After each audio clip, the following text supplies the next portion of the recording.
फिर जब रोजे की बारी आएगी तो अल्लाह कहेगा बंदा तूने रोजा क्यों नहीं रखा। बंदा कहेगा अल्लाह हम गुनहगार हैं इसलिए कि शैतान हमें रोजा रखने नहीं दिया। तो शैतान कहेगा ऐ अल्लाह ये झूठा है क्योंकि रमजान के महीने में तूने मुझे बंदी बनाकर रखा था।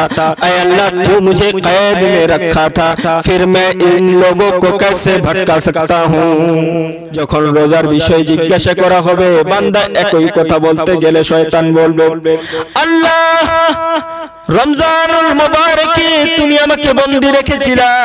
তোমার বান্দা মিথ্যা কথা বলছে, কারণ রমজানুল মুবারকে তুমি আমাকে বন্দী রেখেছিলা, কারাগারে রেখেছিলা। আমি তোমার বান্দাকে ভটকাতে পারি না। अल्लाह तबारक व तआला कुरान करीम में इरशाद फरमाता है बिस्मिल्लाहिर रहमानिर रहीम वमा खलक़तुल जिन्ना वल इंसा इल्ला लियअबुदून। मैंने जिन और इंसान को अपनी इबादत के लिए पैदा फरमाया। আমি জিন এবং ইনসানকে মানুষকে আমার ইবাদতের জন্য সৃষ্টি করেছি।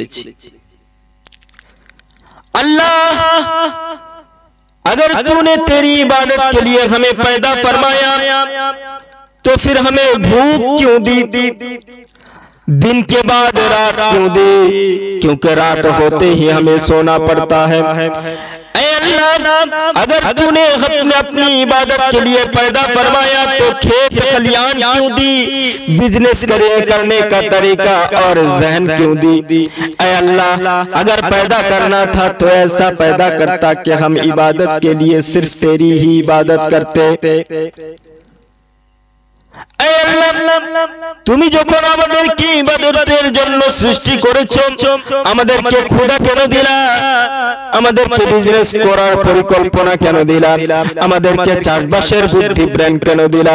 আল্লাহ গো আমাদেরকে সৃষ্টি করতাম শুধুমাত্র আমরা তোমার ইবাদত করতাম, দিনের পরে রাত কেন দিলাম, কারণ রাত হলেই আমাদেরকে আরামের প্রয়োজন হয়।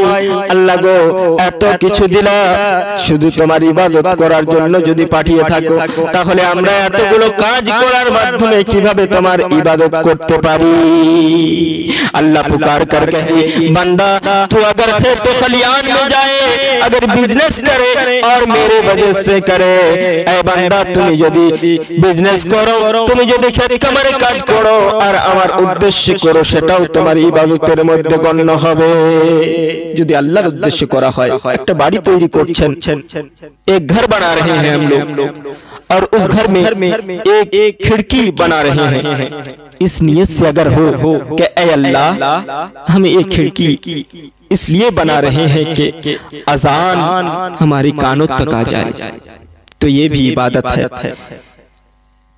बंधु আমার কিছুদিন পরেই রমজানের দিন আসছে, रमजान मास আসছে, रमजान का महीना आ रहा है।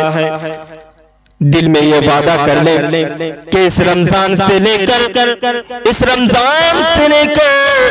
जब तक जिंदा रहेंगे अल्लाह की इबादत में मशगूल रहेंगे, रोजे रखेंगे, नमाज पढ़ेंगे, ज़कात देंगे, हज करेंगे।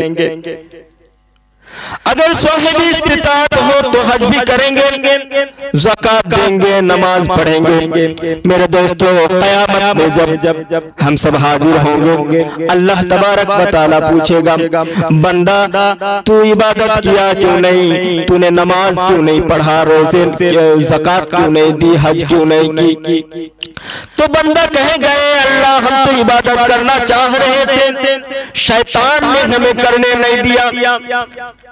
फिर जब रोजे की बारी आएगी तो अल्लाह कहेगा बंदा तूने रोजा क्यों नहीं रखा। बंदा कहेगा अल्लाह हम गुनहगार हैं इसलिए कि शैतान हमें रोजा रखने नहीं दिया। तो शैतान कहेगा ऐ अल्लाह ये झूठा है क्योंकि रमजान के महीने में तूने मुझे बंदी बनाकर रखा था। ऐ अल्लाह तू मुझे कैद में रखा था, फिर मैं इन लोगों को कैसे भटका सकता हूँ। কিয়ামতের দিনে বান্দাকে হাজির করা হবে, বান্দাকে বলা হবে, বান্দা তুমি কেন নামাজ পড়ো নাই, তুমি কেন যাকাত দাও নাই, তুমি কেন সাহিবে ইস্তিতাআত থাকা সত্ত্বেও, সামর্থ্য থাকা সত্ত্বেও হজ কেন করো নাই? তখন বান্দা বলবে, আল্লাহ গো, শয়তান আমাদেরকে গুনাহের কাজে লিপ্ত রেখেছে, আমাদেরকে নামাজ পড়তে দেয় নাই, আমাদেরকে যাকাত দিতে দেয় নাই, আমাদেরকে হজ করতে দেয় নাই। যখন রোজার বাড়ি আসবে, যখন রোজার বিষয় জিজ্ঞাসা করা হবে, বান্দা একই কথা বলতে গেলে শয়তান বলবে, আল্লাহ রমজানুল মুবারকে তুমি আমাকে বন্দী রেখেছিলা, তোমার বান্দা মিথ্যা কথা বলছে, কারণ রমজানুল মুবারকে তুমি আমাকে বন্দী রেখেছিলা, কারাগারে রেখেছিলা, আমি তোমার বান্দাকে ভটকাতে পারি না। সেই দিন আল্লাহ পাক আল্লাহ তাআলা চাইলে আমাদেরকে ক্ষমা করে দেবে, আর চাইলে আমাদেরকে জাহান্নামের মধ্যে নিক্ষেপ করে দেবে। বন্ধু আমার, এই রমজানুল মুবারকে মনে মনে ওয়াদা করে নিন যে এই রমজানুল মুবারক থেকে যতদিন বেঁচে থাকবো, আল্লাহ তুমি আমাদেরকে সাহায্য করো যাতে করে গুনাহের কাজ থেকে বেঁচে থাকি, আমরা যেন 5 ওয়াক্ত নামাজ পড়তে পারি, রোজা রাখতে পারি, হজ করতে পারি। আল্লাহ গো, তুমি আমাদেরকে গুনাহের কাজ থেকে বিরত রাখো। আর মনে মনে ওয়াদা করে নিন যে এই রমজান থেকে যতদিন বেঁচে থাকবো আমরা আল্লাহর ইবাদতের মধ্যে থাকবো। বন্ধু আমার, আমরা চলছি ফিরছি, হাঁটছি, কথা বলছি, এই যে শ্বাস প্রশ্বাস নিচ্ছি, এটাও আল্লাহর দেন।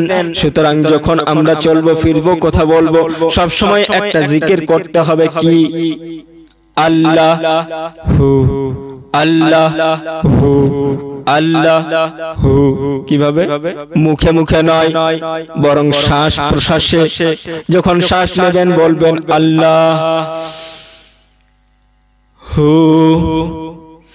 আল্লাহ হু।